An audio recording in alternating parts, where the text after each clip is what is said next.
तो भगवान कुंती बुआ के पास में आए और कहते हैं, बुआ अब तेरे बेटों का राज्य हो गया, तुम्हारे दुश्मन मर गए, अब तुम्हारा भलाई सुख के दिन आ गए, अब मुझे जाने की आज्ञा दो।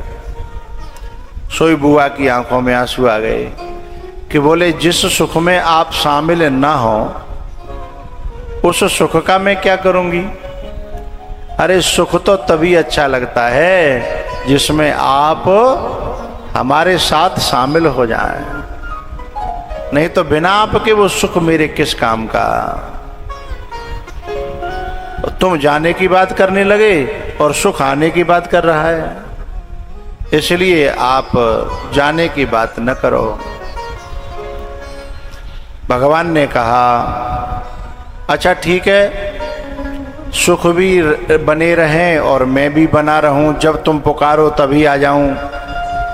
तो बोले, तो फिर कोई बात नहीं है, पर तुम्हारे बिना सुख किसी काम का नहीं है। भैयाओ, महाभारत का युद्ध होने से पहले अर्जुन और दुर्योधन दोनों कृष्ण भगवान के पास गए। बात मैं ये कह रहा हूं कि भगवान के बिना सुख किसी काम का नहीं है। भाई भगवान सच्चिदानंद हैं और सतचित आनंद के बिना आनंद तो खोखला हो जाएगा ना। उसी के लिए एक बात कह रहा हूं कि दुर्योधन और अर्जुन दोनों कृष्ण भगवान के पास में मदद मांगने गए। अब जब मदद मांगने गए तो दुर्योधन से कहा भगवान ने कि मैं तेरे को बाद में दूंगा, अर्जुन को पहले दूंगा, क्योंकि मेरी नजर अर्जुन पे पहले पड़ी है। बोले ठीक है। तो अर्जुन को भगवान ने कहा कि तू मांग ले। तब अर्जुन ने कहा, भगवान ने पहले ही दो हिस्सा कर दिए। एक तरफ मेरी नारायणी सेना पूरी की पूरी और उस हथियार सहित और युद्ध करेगी, और एक तरफ रहूंगा मैं अकेला, वो भी बिना हथियार के युद्ध नहीं करूंगा। अब सामान्य व्यक्ति हो तो भटक जाएगा ना। अब युद्ध में ले जाना है, निहत्थे को क्या करेंगे भैया, और अकेले को क्या करेंगे। बाम में तो जितनी सेना ज्यादा होए उतनी तो जरूरत है सेना की लड़वे की। लेकिन भगवान ने बड़ा पेचीदा सवाल खड़ा कर दिया, अच्छे अच्छे लोगों की बुद्धि डगमगा जाए हैं। लेकिन जब अर्जुन का नंबर आया ना मांगने का पहला ही, तब अर्जुन ने बड़ी प्यारी बात कही कि भगवान लड़वे के लिए तो हम पांच ही बहुत हैं। कहाँ ध्यान है? लड़वे को हम पांच बहुत हैं, बस दर्शन नाथ तुम्हारे, तुम रहना साथ हमारे, तुम रहना।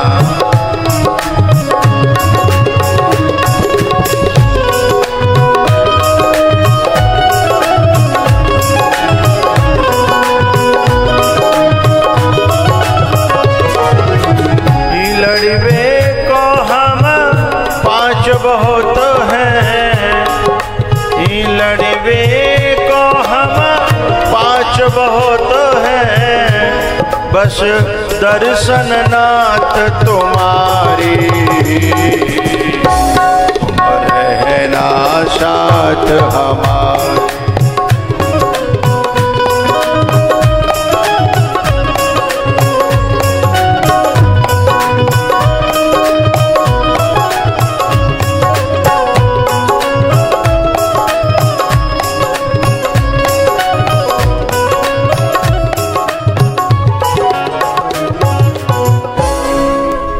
आप लड़ने की चिंता न करो, मैं अकेला ही हम पांचों ही बहुत हैं, बस आप तो साथ बने रहना।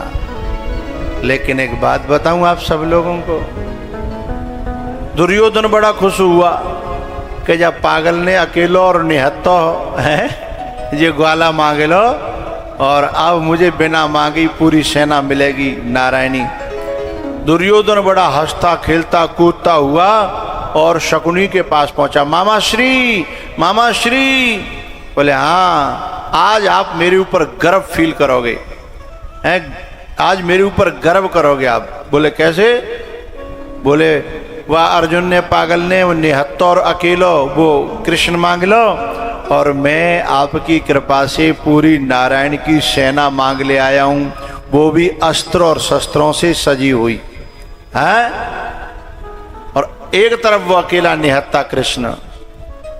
तब कुटिल शकुनी को भी रोना आ गया, दुख हुआ, क्योंकि शकुनी भी ये जानता था।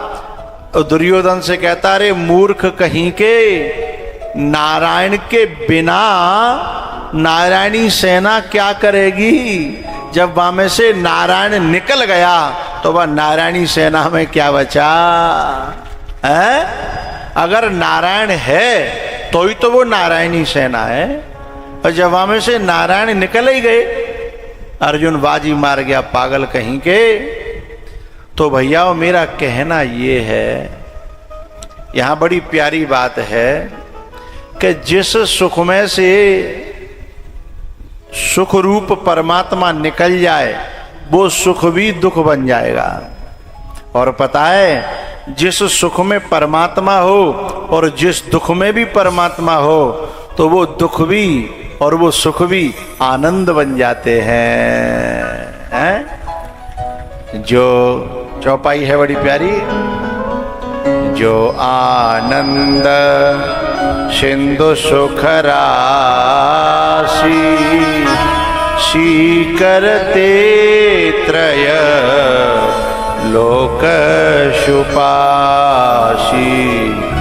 जो आनंद सिंधु सुख राशि, सीकरते त्रय लोक शुपाशी। भैया कुंती ने कहा कि ठीक है, अगर आप हो संग में तो वो सुख भी मुझे प्रसाद के रूप में मैं स्वीकार कर लूंगी, लेकिन यदि आप नहीं होते तो मैं उस सुख को भी स्वीकार नहीं करती। बोले ठीक है। उसके बाद में भगवान पितामह भीष्म के पास गए हैं, उनकी बुद्धि को अपने हाथों में स्वीकार किया है। इति मति रूपकल्पिता वितृष्णा भगवती सात्वत पुंगवे विभूम्नि। स्वसुखमुपगते क्वचिद्विहर्तुम्।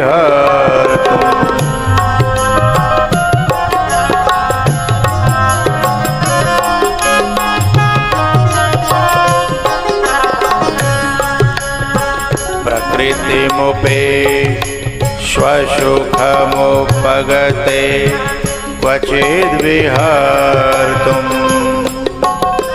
प्रकृतिमुपेयुषि यद्भव प्रवाहः।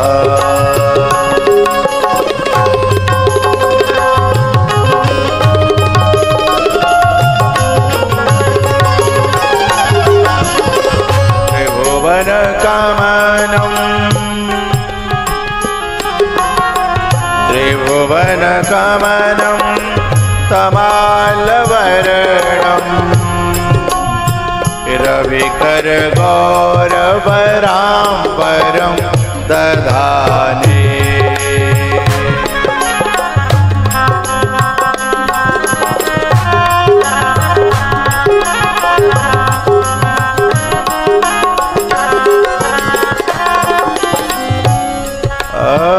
वपुरलककुलावृताननाभ्यम्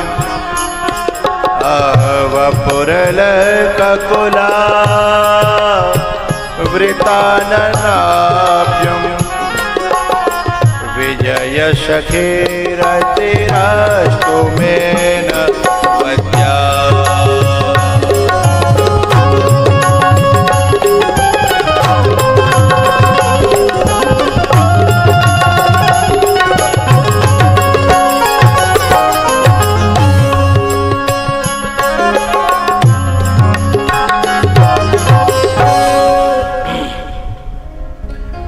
उसके बाद में भैया भगवान द्वारिका चले गए हैं और परीक्षित जी का जन्म हुआ।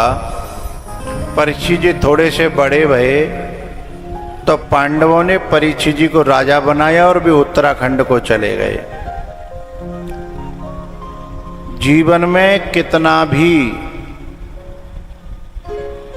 सांसारिक लाभ कमा लिया जाए, पांडवों ने दुनिया को जीत लिया, लेकिन आखिर में वैराग्य हो गया कि हमने इतनी हत्याएं करी, हमने इतने लोगों की जान, मासूमों की जान ले ली, इतने लोग हमारे कारण मारे गए, तो मन जो है खेद से भर गया, मन जो है दुख से भर गया। उसके कारण उन्हें वैराग्य हुआ कि हमें या दुनिया में अब रहना, ऐसे जीवन से क्या फायदा जिससे दुनिया, हम किसी को सुख तो दे नहीं पाए, हम दुनिया को दुख दे रहे हैं, ऐसे जीवन से क्या फायदा है। इसलिए द्वारका, क्या नाम है, उत्तराखंड को पांडव चले गए। भैया परीक्षित जी महाराज एक दिन जो है एक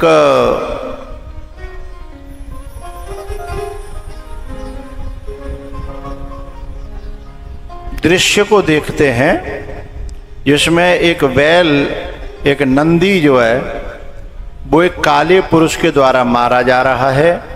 ये काला पुरुष है कलयुग और नंदी है धर्म। नंदी जो है ना वो धर्म है। ये जो संसार में जितने धर्मात्मा लोग होते हैं, जिनके अंदर धर्म रहता है, उनमें सहन शक्ति बहुत ज्यादा होती है। उनका कोई अपमान कर दे तो भी सहन कर लेते हैं, कोई छोटा मोटा कोई हानि कर जाए तो भी सहन कर लेते हैं। बोले पर इस सहन शक्ति से बदमाशों का तो हौसला बढ़ता है ना। इस सहन शक्ति से फायदा क्या होता है? इस सहन शक्ति से एक फायदा होता है प्यारियों, समझना।